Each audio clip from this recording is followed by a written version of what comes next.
Graça e paz vos sejam multiplicadas pelo conhecimento de Deus e de Jesus, nosso Senhor. Hoje, domingo, dia 14 de junho de 2020, eu sou o missionário Eberson e juntamente com a minha esposa Maria Madalena e as nossas filhas Beatriz e Isabela, estamos juntos aqui na missão em Montargil, Portugal, interior do Alentejo. E dando prosseguimento aos nossos cultos deste domingo, deste mês de junho, nós estaremos dando prosseguimento à nossa série de mensagem e o culto sobre a fé, e a fé que gera testemunho. Domingo passado nós iniciamos e hoje nós estaremos dando prosseguimento com uma mensagem poderosa da parte de Deus através do nosso pastor João Narciso. Ele estará ministrando a mensagem do Senhor neste domingo. Eu gostaria de iniciar o nosso culto lendo um versículo bíblico que se encontra na carta de Paulo aos Coríntios, capítulo 16, versículo 13. E na minha versão diz assim: Vigiai, estai firmes na fé, portai-vos varonilmente e fortalecei-vos. Então nós temos que estar firmes em nossa fé.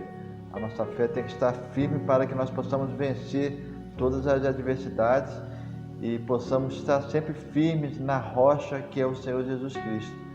E também nesse culto, além do nosso pastor João Narciso, estaremos ouvindo um lindo testemunho da nossa irmã Emília.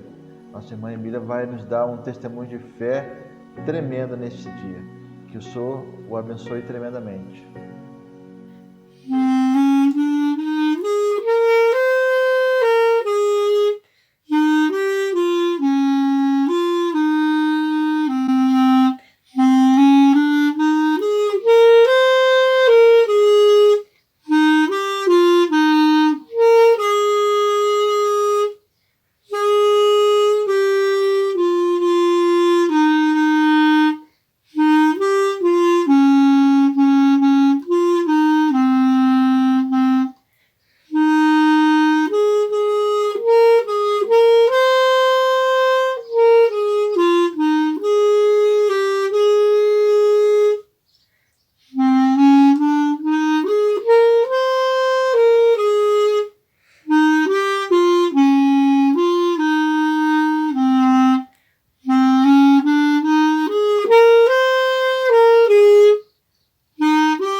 Vou ler um salmo bem pequenino, mas é um salmo que me toca a mim. E ele diz: louvai ao Senhor todas as nações, louvai todos os povos, porque a sua benignidade é grande para conosco e a verdade do Senhor é para sempre. Louvai ao Senhor. Ele fala aqui benignidade. Benignidade refere-se ao amor. E eu, na verdade, reconheço que o Senhor tem sido maravilhoso para comigo. Ele me tem ajudado, Ele me tem cuidado de mim nas horas mais difíceis da minha vida e Ele tem me dado amor, paz e aquela força que eu não tenho. Só por meio do poder do Espírito Santo é que eu vou tendo essa força. Porque eu sinto que o Espírito Santo me está a conduzir em toda a minha vida. Eu tenho sentido esse poder que eu nunca posso esquecer. Que eu, quando me entreguei ao Senhor, foi de todo o meu coração. Por isso eu recebi o Senhor para que eu pudesse sempre fazer o melhor e que deixasse as coisas deste mundo. E eu deixei as coisas do mundo, às vezes fui um pouco censurada, mas eu nunca me importei. E toda a gente sabe quem eu sou. Sabem que eu sou cristã evangélica e que eu, para bem dizer, sou protestante.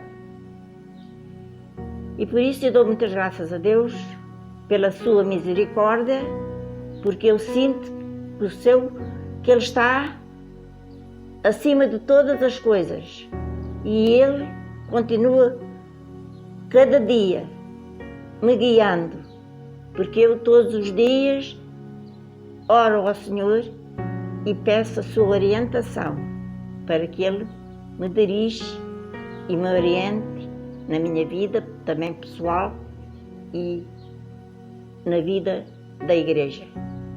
Para mim a igreja é muito importante.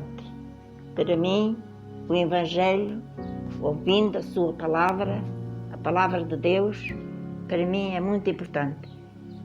Eu não sei exprimir muitas coisas, porque eu nunca estudei a Bíblia, mas uma coisa eu sei, é que Cristo está comigo e eu, quando ouço a palavra, ela fica gravada no meu coração, porque eu o aceitei e o meu propósito é de fazer o melhor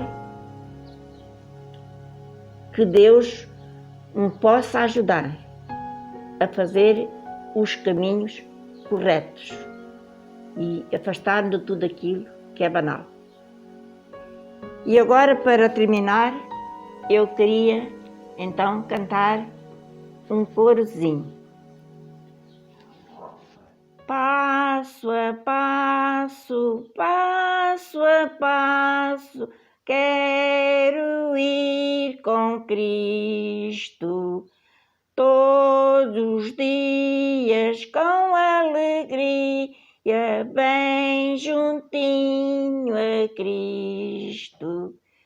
Passo a passo, passo a passo, quero ir com Cristo, todos os dias com alegria, bem juntinho a Cristo. Todos os dias com alegria, bem juntinho. É um privilégio grande podermos voltar a reunir em nome de Jesus e apresentando, tanto quanto possível, a sua palavra. Esta é uma oportunidade que Deus nos concede e nós devemos aproveitar essa oportunidade para anunciar o Evangelho de Cristo até que Ele volte. E a Bíblia diz que Ele vai voltar. E todos os sinais que nós estamos vendo indicam que, de facto, Ele está às portas e Ele virá. Há sinais evidentes da vinda de Jesus e do fim do mundo. Pensei em falar sobre esse assunto, mas orando um pouco mais, parece ter a indicação de que devo falar num outro assunto. E então tenho uma mensagem que nós vamos ler no livro 1 Reis, no capítulo 19, o Velho Testamento. Também faz parte da Bíblia, como todos sabemos. Velho e Novo Testamento são, de facto, os livros que reúnem todos os outros livros sobre os quais temos muito que aprender. Então, em 1 Reis, no capítulo 19, eu vou ler a partir do verso 1. Acabe fez saber a Jezabel tudo quanto Elias havia feito e como matara todos os profetas à espada. Então Jezabel mandou um mensageiro a Elias a dizer-lhe: façam-me os deuses como lhes aprouver, se amanhã, a estas horas, não fizer eu a tua vida como fizeste a cada um deles. Temendo, pois, Elias, levantou-se para salvar sua vida. Se foi e chegou a Beerseba, que pertence a Judá, e ali deixou o seu moço. Ele mesmo, porém, se foi ao deserto, caminho de um dia, e veio e se assentou debaixo de um zimbro, e pediu para si a morte, e disse: basta, toma agora, ó Senhor, a minha alma, pois não sou melhor do que os meus pais. Deitou-se e dormiu debaixo do zimbro. Eis que um anjo o tocou e lhe disse: levanta-te e come. Olhou ele e viu junto à cabeceira um pão cozido sobre pedras em brasa e uma botija de água. Comeu, bebeu e tornou a dormir. Voltou segunda vez o anjo do Senhor, tocou-lhe e lhe disse: levanta-te, come. Portanto, o caminho te será sobremodo longo. Levantou-se, pois, comeu e bebeu, e com a força daquela comida caminhou 40 dias e 40 noites até Horebe, o monte de Deus. Ali entrou numa caverna, onde passou a noite, e eis que lhe veio a palavra do Senhor e lhe disse: que fazes aqui, Elias? Que aprendemos nesta passagem, meus amigos, do Velho Testamento, que fala sobre este grande profeta que foi Elias, aquele homem que teve longas e muitas experiências do poder de Deus em situações bem complicadas que só Deus podia operar, porque não era possível ao homem por si só se defender e mostrar algo de positivo e importante, então ele recorria a Deus. O homem de Deus, Isaías, Elias. Isaías também era o homem de Deus, sim. Mas estamos falando agora do profeta Elias. Mas, como todos nós, estamos sujeitos muitas vezes a sermos confrontados com momentos adversos na nossa vida. Ele sentia que devia fazer alguma coisa perante a afronta que estava sendo feito à palavra de Deus e a Deus mesmo. Os idólatras daquele tempo, os que realmente adoravam a imagem, portanto, o ídolo que a Bíblia chama, de facto, Baal. Havia muitos balins que eram devotos deste ídolo Baal. E havia um número elevadíssimo de pessoas que, de facto, estavam seguindo estes deuses falsos, estes profetas falsos, que sempre foram uma constante ao longo dos tempos. Ainda hoje, eles existem um pouco por toda a parte. Profetas que negam o nome de Jesus e usam outras maneiras de trabalhar para, de facto, denegrir o nome de Deus e substituí-lo, o Deus verdadeiro, por deuses falsos. Graças a Deus, porque eu, em tempos também, adorei algumas imagens quando frequentava o catolicismo romano. Mas pela graça de Deus, Ele me libertou. Ele me mostrou um dia que os ídolos nada podiam fazer por mim.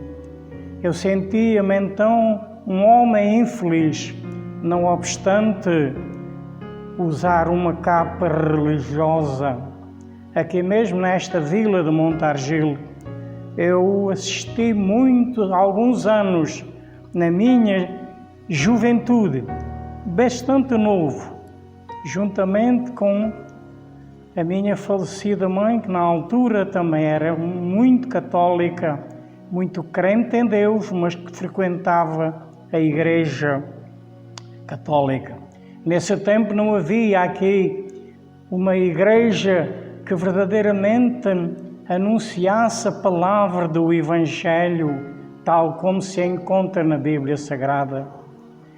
Pela graça de Deus, mais tarde o Evangelho começou a ser anunciado nesta freguesia de Montargil e muitas pessoas se converteram juntamente comigo e uma grande parte da minha própria família. Foi um milagre de Deus, de facto. A salvação de cada um de nós foi um milagre. Ela é sempre um milagre quando Deus fala a alguém e o liberta do mal e lhe dá a garantia da salvação que há em Jesus Cristo. E ali pode ganhar fé suficiente para aceitar Jesus como seu Salvador. Pela graça de Deus, isso aconteceu comigo. E eu hoje reconheço que foi o Senhor que tomou conta de mim e em determinado momento me chamou. Chamou-me a tempo ainda, enquanto estamos neste mundo. A Bíblia diz que nós devemos encontrar o Senhor enquanto temos tempo. E o tempo passa rapidamente. O Senhor me encontrou ainda há tempo. Aqui estou hoje para falar um pouco sobre a Palavra de Deus. O que é que aprendemos neste trecho que vos li em 1 Reis capítulo 19? Há aqui várias lições, mas eu queria colocar o meu pensamento sobre, de facto, também um profeta, como disse Elias, profeta de Deus, que não podia tolerar outros deuses e as multidões que seguiam então, de facto, a idolatria. Então Elias viu-se confrontado, em certa altura, com os falsos mestres, com os falsos ídolos, e usou, enfim, de uma prática que foram, de facto, a destruição desses profetas falsos. Ele os destruiu, e a Bíblia diz que os destruiu à espada. Então o rei Acabe, que era marido desta Jezabel, comunicou ao rei, de facto, o que havia acontecido. Então Jezabel, diz a Bíblia, que mandou mensageiros a Elias a dizer-lhe: façam-se os deuses outro tanto a ti que tu praticaste em relação aos profetas de Baal. Uma ameaça séria, uma ameaça que era para se cumprir, não era uma ameaça assim vulgar, apenas para assustar, não. Era uma ameaça séria. Elias percebeu isso. Elias percebeu que, de facto, a sua vida corria perigo. E o que fez ele? Esta é a questão. O que fez ele, meus irmãos e amigos? Ele escondeu-se, refugiou-se numa caverna na selva. Nessa caverna ele achou que era o lugar próprio para se refugiar. Mas por que é que ele se refugiou numa caverna? Esta é a pergunta sobre a qual nós devemos desenvolver um pouco. Eu tenho a certeza que ele se refugiou na caverna para orar a Deus, para apresentar o seu assunto a Deus, para mostrar a Deus que de facto havia um perigo, embora Deus o soubesse, e que ele estava pronto a enfrentá-lo pela fé no Deus verdadeiro. Mas a sua vida corria risco. Então a palavra de Deus diz-nos que ele se refugiou nessa caverna para orar a Deus. Era uma situação difícil. A primeira coisa que aprendemos aqui é que nos momentos difíceis tem que haver realmente uma resposta adequada em que Deus realmente possa ajudar-nos a vencer a dificuldade. E foi isso que o profeta Elias fez. Ele ora a Deus e Deus lhe responde. E Deus o ajuda. E fala, Deus manda os seus anjos e confrontam o profeta Elias e dizem: que fazes aqui, Elias? Que fazes aqui na caverna?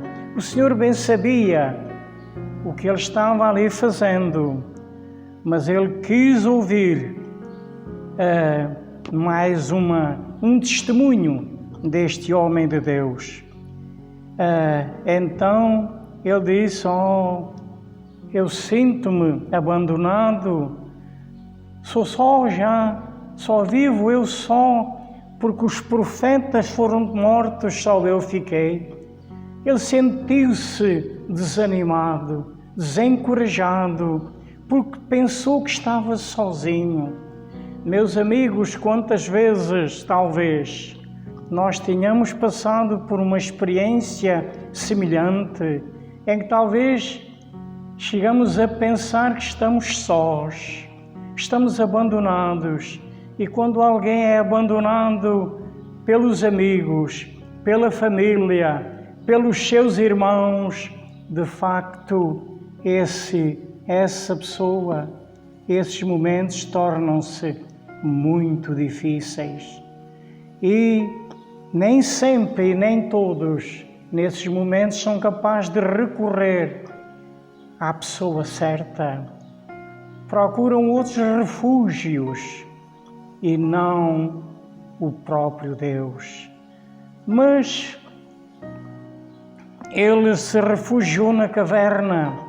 O que é que a caverna pode significar para nós? Um lugar, sem dúvida, onde nós podemos estar tranquilos, longe do barulho deste mundo, da confusão deste mundo, e onde podemos estar a sós com Deus. É de facto importante nós podermos ter um lugar em que estejamos fora da confusão, para podermos nos concentrar na pessoa do nosso Deus, que está atento à oração do justo. E Elias fez isso.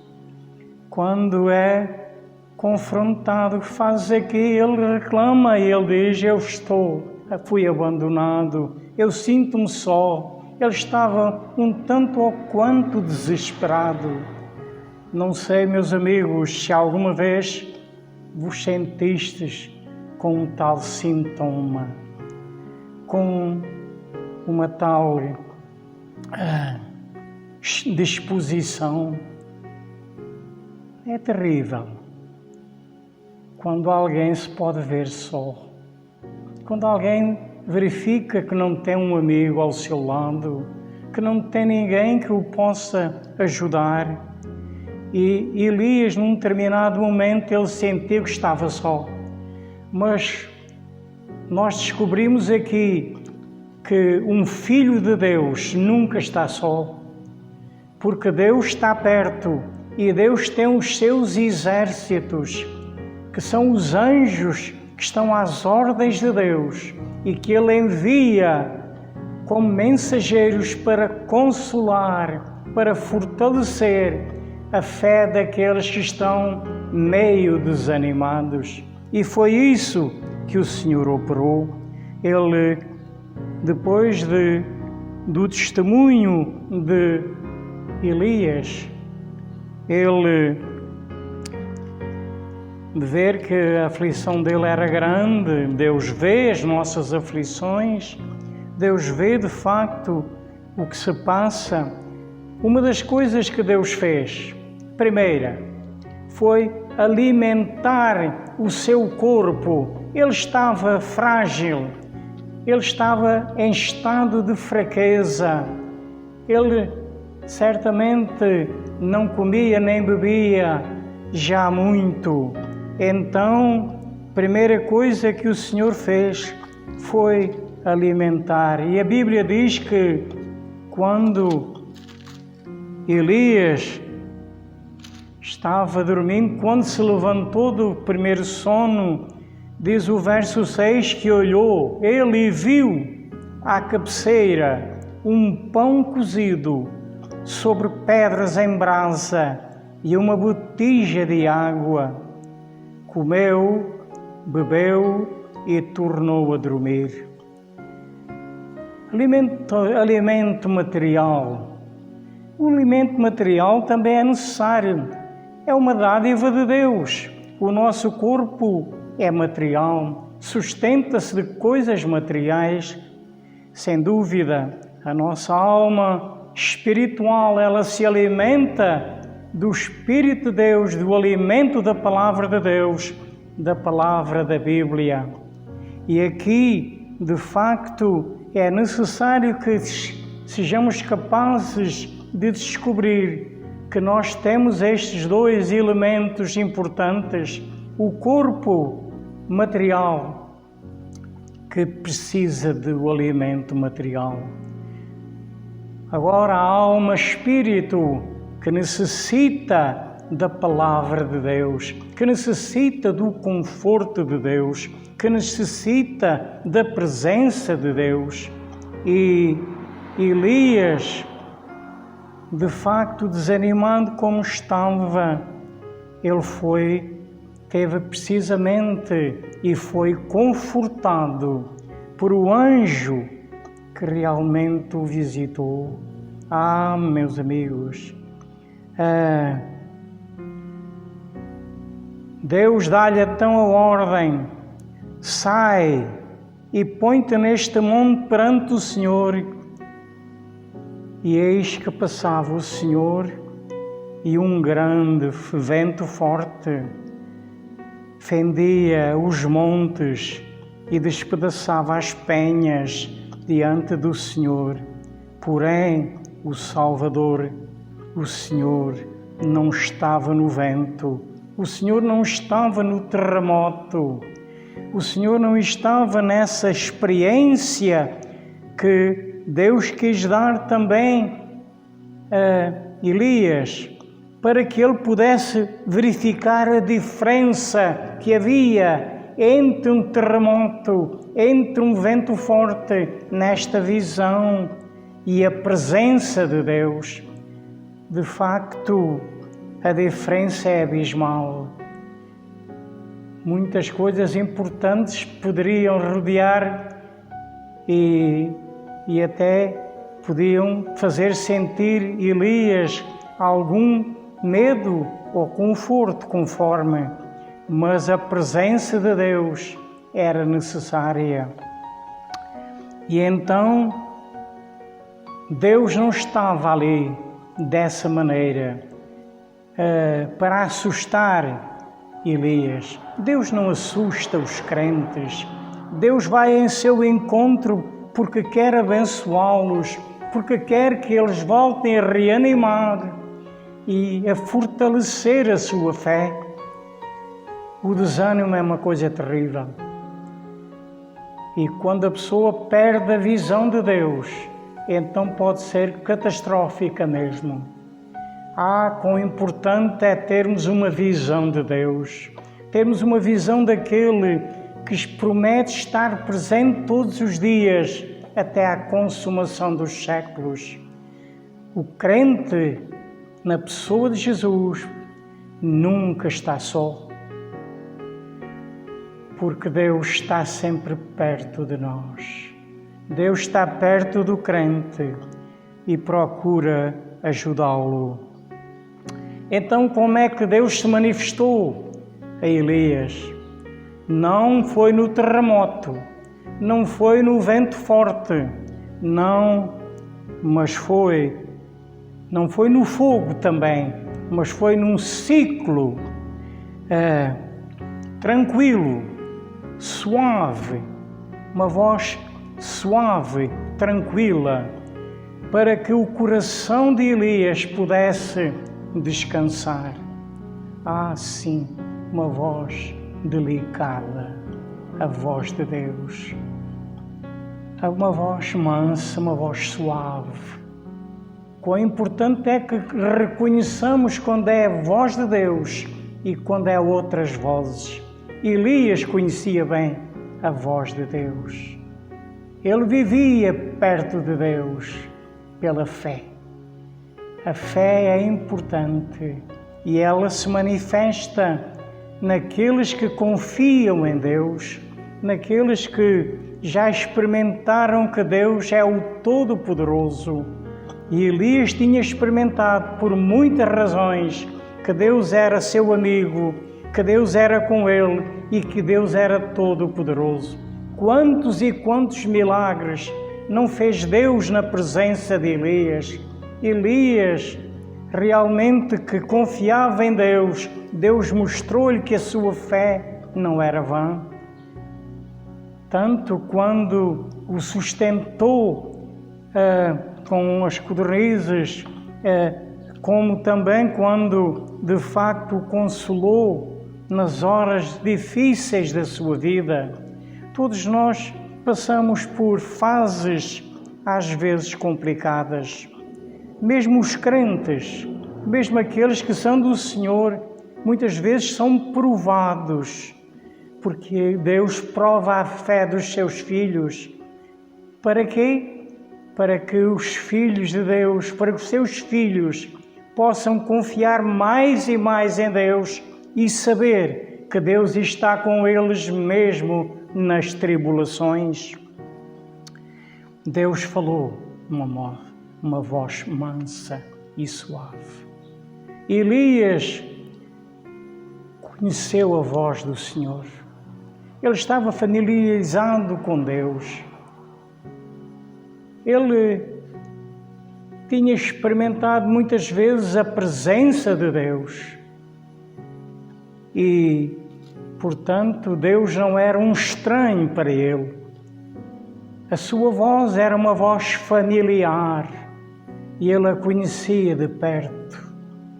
Ah, meus amigos, como é nós conhecermos a voz de Deus e sabermos distingui-la de outras vozes, muitas vezes inimigas, muitas vezes que nos querem arrastar para caminhos diferentes.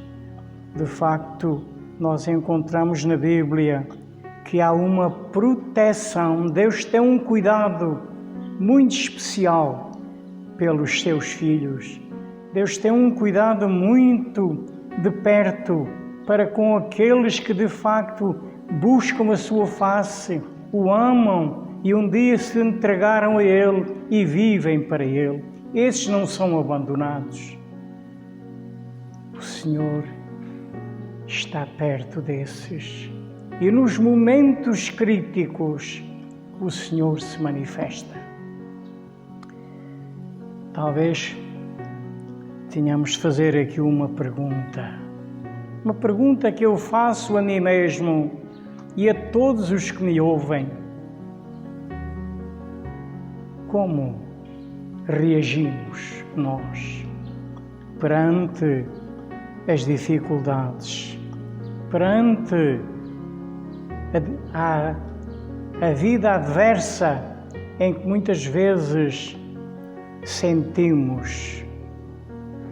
Qual é a nossa atitude? Ficar triste toda a vida? Confusos? Baralhados? Esquisitos? Perdendo a fé e a força espiritual? Ah, não, meus amigos. Devemos saber e aproveitar o refúgio que Deus nos concede, que Deus colocou ao nosso alcance. E esse refúgio que pode ser apresentado num lugar especial é a oração. A oração é o refúgio para o crente.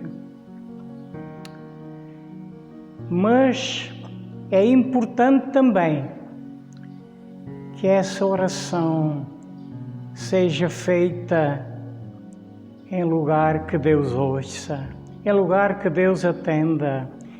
E para isso, a Bíblia indica-nos que nós devemos nos refugiar também da confusão deste mundo e, em casos específicos, podermos falar a sós com Deus.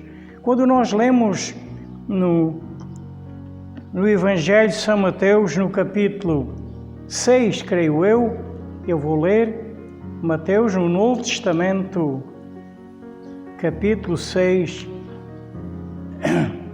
O Senhor aqui, no versículo 5 e 6, dá-nos um ensino sobre a maneira de orar, a forma que nós devemos orar. E ele diz no versículo 5 de Mateus 6: E quando orardes, não sereis como os hipócritas, porque gostam de orar em pé, nas sinagogas e nos cantos das praças, para serem vistos dos homens. Em verdade vos digo que eles já receberam a sua recompensa. E agora o Senhor diz então como se deve orar. No verso 6: Tu, porém, quando orares, entra no teu quarto.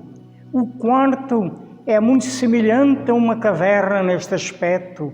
É um lugar sossegado, é um lugar muito especial. E o Senhor diz que entra no teu quarto, fecha a porta e orarás a teu Pai que está em secreto, e teu Pai que vê em secreto te recompensará. E depois continua o ensino: e não é necessário usar de vãs repetições, porque o Senhor sabe o que nos é necessário antes mesmo de lhe pedirmos. Ele conhece as necessidades. Ele sabia qual era a necessidade de Elias e por isso ele se apresentou para que Elias pudesse ser confortado. E ele o foi. E ele o foi, meus amigos. E a seguir a esta exortação da oração num lugar secreto, que é o ensino central que nós temos aqui. Claro que o crente deve orar em todo o tempo e em todo o lugar, mas há orações específicas que devem ser feitas em lugares específicos. E esse lugar que o Senhor indicou é o quarto da nossa própria casa, que é um lugar certamente que não entram todas as pessoas. É um quarto que é usado por o próprio dono da casa, e aí poderá estar então a sós com Deus.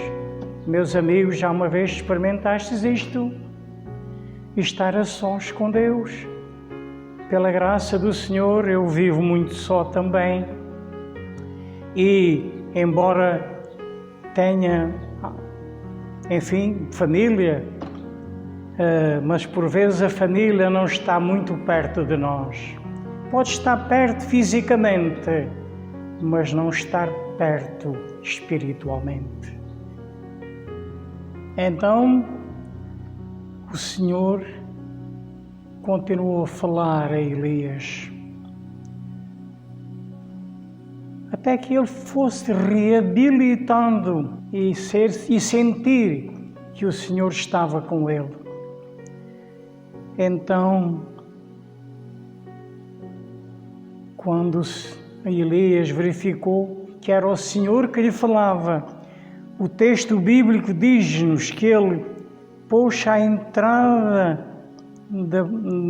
da caverna e ali ele ouviu a voz de Deus. Sim, ouviu a voz de Deus. Era tudo o que ele necessitava, era ouvir a voz de Deus. Meus irmãos e amigos, muitas vezes passamos por situações e não sabemos o que é que havemos de fazer. Há um desconforto, há um desânimo, há qualquer coisa que muitas vezes nem sequer sabemos explicar de onde é que provém todo esse estado em que nos encontramos. Não convém permanecermos assim muito tempo, não. Há em situações do género, há que buscar um lugar da oração, um lugar a sós com o Pai e colocarmos a Ele as nossas dificuldades.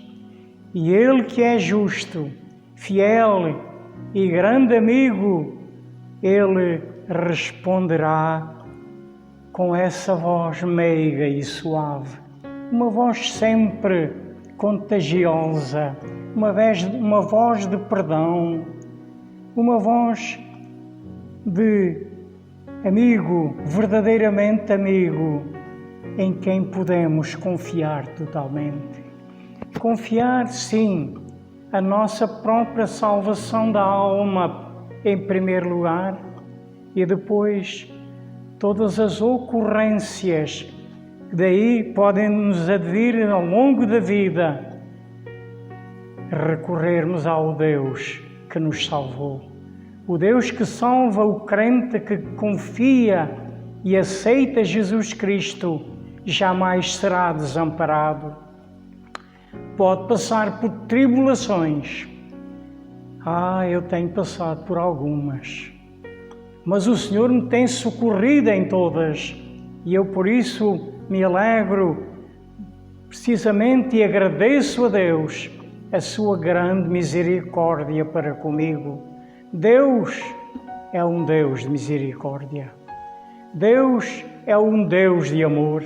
E Ele ama essencialmente os seus filhos.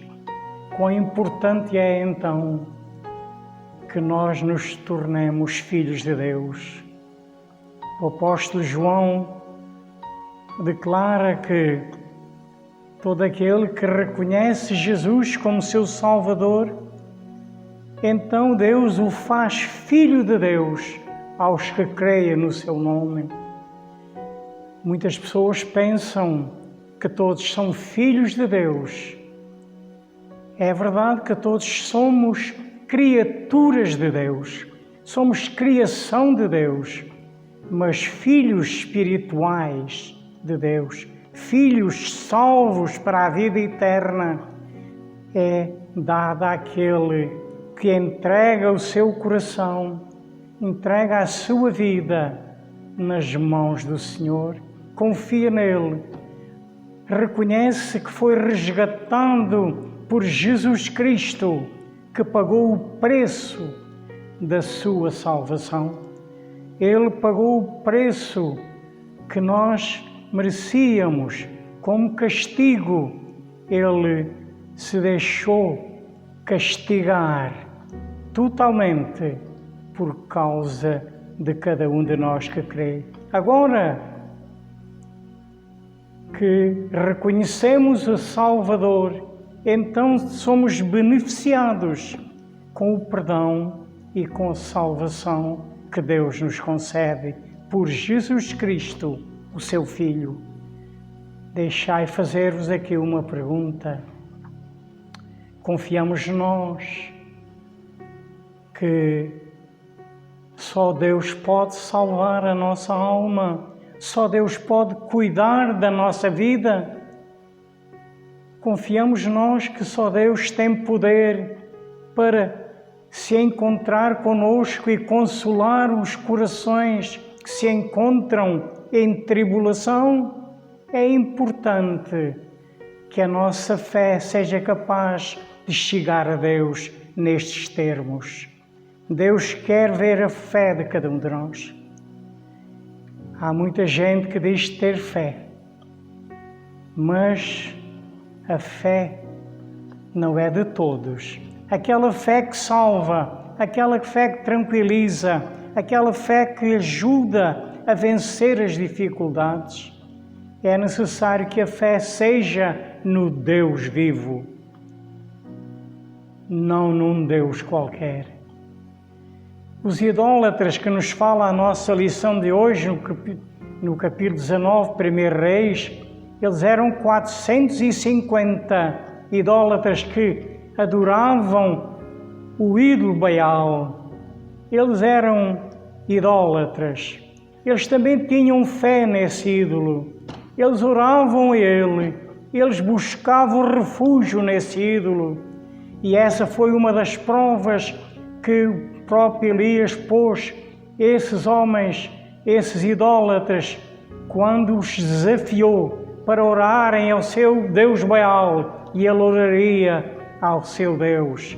E para ver qual deles, a oração de qual o fogo do céu desceria sobre o holocausto para o queimar, Então os profetas de Baal também oraram e pediram a Deus que também descesse fogo e queimasse o holocausto. Mas oraram, dia e noite, mas os ídolos não ouviram. Diz a palavra no capítulo atrás deste mesmo livro que não havia voz. Eles não ouviram a voz do seu profeta, do seu Deus. Pois, mas Elias então disse apenas em oração: Senhor, eu peço a Ti agora, para que de facto deixe o fogo do céu e proves que Tu és o único Deus verdadeiro. E Deus não deixou Elias confuso, Ele não deixa os filhos de Deus confusos. E então o fogo do céu desceu sobre o holocausto, ao passo que a oração dos idólatras a Baal não tiveram resposta. Os ídolos não podem responder à necessidade do homem. Não. Pode haver fé nessas coisas, mas essa fé é uma fé morta. É uma fé que não tem valor. De facto, a Bíblia nos mostra que nós devemos ter fé no Deus verdadeiro e único. Não é num Deus qualquer. Não há aqui possibilidade de confusão. O Deus único é um apenas. E é esse que nós devemos dirigir as nossas petições. É a esse que nós devemos entregar o nosso corpo e a nossa alma enquanto estamos neste mundo, para que aqui possamos já ter a sua proteção e no futuro termos a garantia da vida eterna. E a vida eterna está em Cristo Jesus. Ele diz que é vida eterna e aquele que crê nele tem a vida eterna. Quão importante é esta fé, meus amigos? Não é uma fé qualquer. Confiar naquilo que o Senhor tem para nos dar. E o que Ele tem de mais importante para nos dar é a certeza de que temos um dia um lugar na eternidade com Ele. Neste mundo tudo passa. Neste mundo tudo desaparece. Mas a palavra de Deus, essa permanece para sempre. E esta é a palavra que foi evangelizada. O facto de termos a garantia da vida eterna alcançada por Cristo Jesus. Eu queria terminar.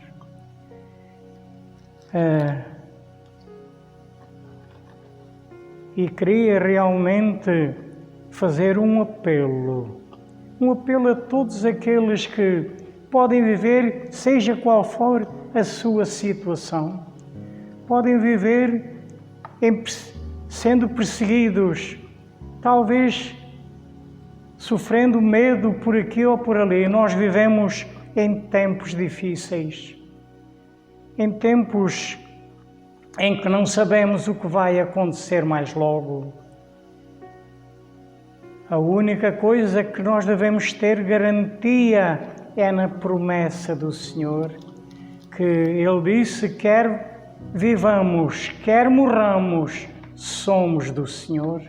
Para isso é necessário que a nossa fé esteja baseada na pessoa única do nosso Deus e Salvador, Jesus Cristo.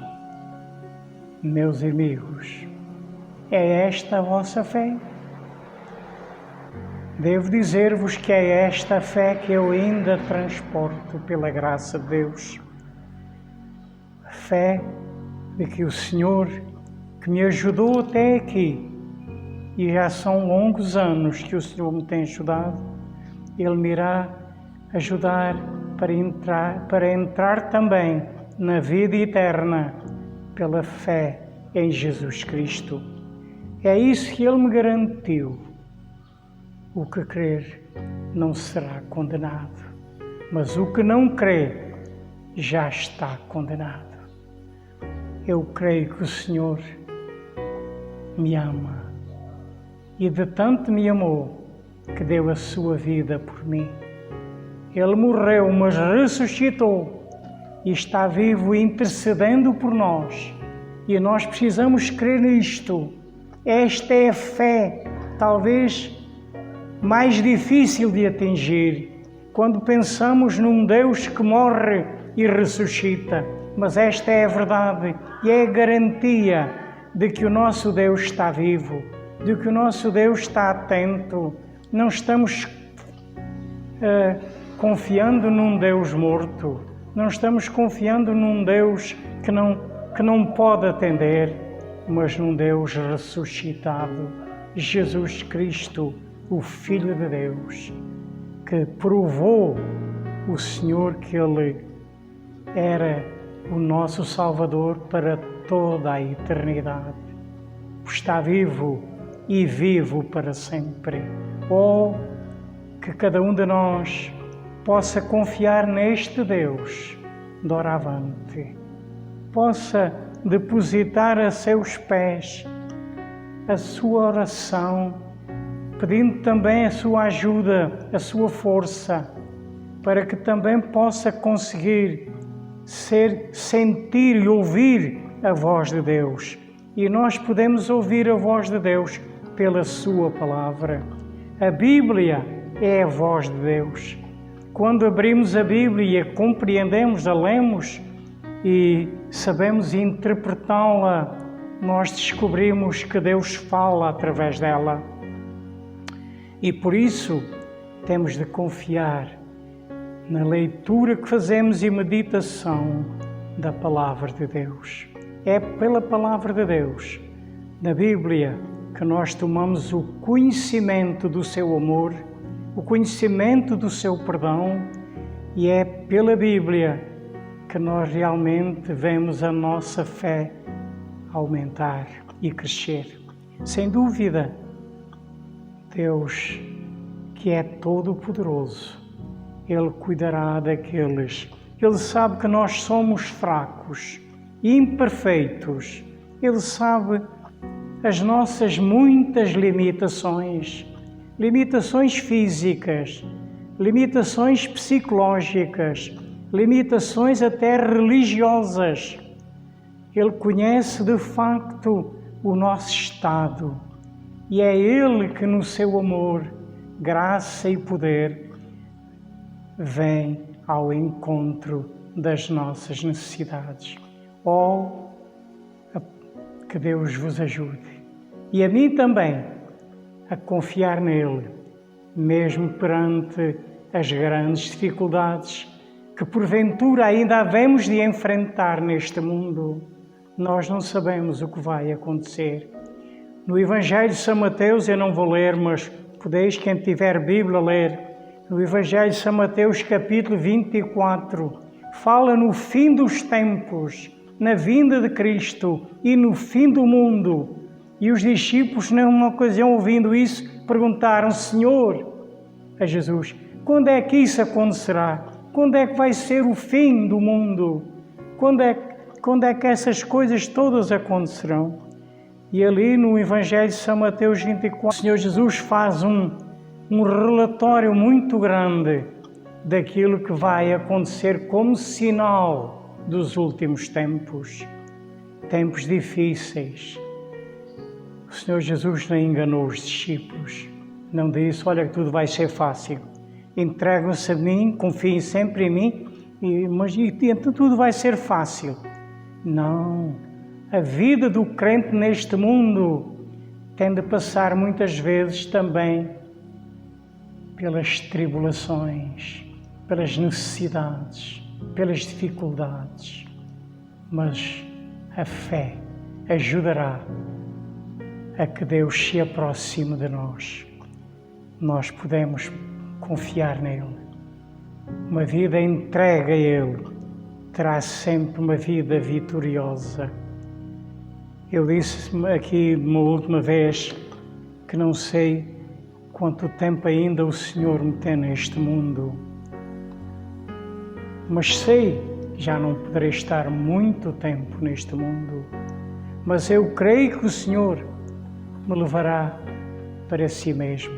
Não que eu mereça, não que eu tenha feito alguma coisa para agradar a Deus, para ser salvo, não, mas creio que fui salvo pela graça, pelo favor de Deus. Claro que, como crente, a Bíblia aponta-nos que nós devemos também fazer obras da fé. A fé, as obras, não salvam ninguém. Aquilo que eu posso fazer não é para a minha salvação, mas é porque sou salvo. Então eu tenho a força, terei a necessidade e terei a vontade de praticar boas obras. E eu desejo, o apóstolo Tiago diz que nós temos que mostrar a nossa fé pelas obras. Um crente deve produzir boas obras, deve de amar os seus irmãos, a Deus em primeiro lugar e ao próximo como a si mesmo. E isto é possível com a ajuda do Espírito Santo. Oh, que o Senhor nos ajude, enquanto estamos neste mundo, produzir obras que agradem a Deus e que o glorifiquem. Deus é glorificado através das obras da fé dos seus filhos, que vão em benefício dos seus irmãos, em benefício deste mundo perdido, que os alerta para que venham ao Senhor Jesus. Ele tem prazer em perdoar pecados, Ele tem prazer em salvar almas, Ele tem prazer em que as pessoas sejam mais felizes. E, meus irmãos e amigos, quão importante é e necessária é a felicidade neste mundo. Ela nunca poderá ser total. Neste mundo nunca podemos encontrar uma felicidade total. Mesmo como crentes, nós havemos de encontrar sempre tempos difíceis, dissabores na vida. Foi o que o Senhor Jesus disse aos seus discípulos: no mundo tereis aflições, mas tende bom ânimo, eu venci o mundo. O Evangelho de São João, capítulo 14. Sim, Deus, o Senhor Jesus venceu o mundo e nós com Ele havemos de vencer também.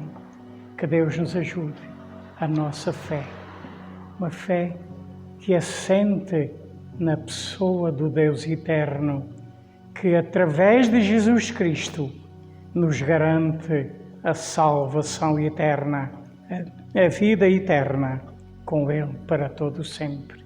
Que o Senhor nos ajude. Obrigado a todos e uma boa tarde para todos. Obrigado. E assim nós encerramos esse culto maravilhoso e convidamos você a participar conosco dos nossos trabalhos nas terças e nas quintas. Terça-feira, às 16h30, aqui horário de Portugal, estamos com o nosso culto de oração, 16h30 pelo nosso Zoom. Estaremos colocando aqui o endereço. E às quintas-feiras, o trabalho Jovens e Miúdos, para crianças e adolescentes. Às quintas-feiras, com a Madalena e com a Márcia. Então, você é nosso convidado para estar participando de todas as programações da nossa querida Missão Montargil. Domingo, às 5h de Portugal, também temos o nosso culto online pelo Zoom e transmitido pelo nosso Facebook da Família Davi, Família Davi Missões. Que o Senhor vos abençoe tremendamente e vos guarde.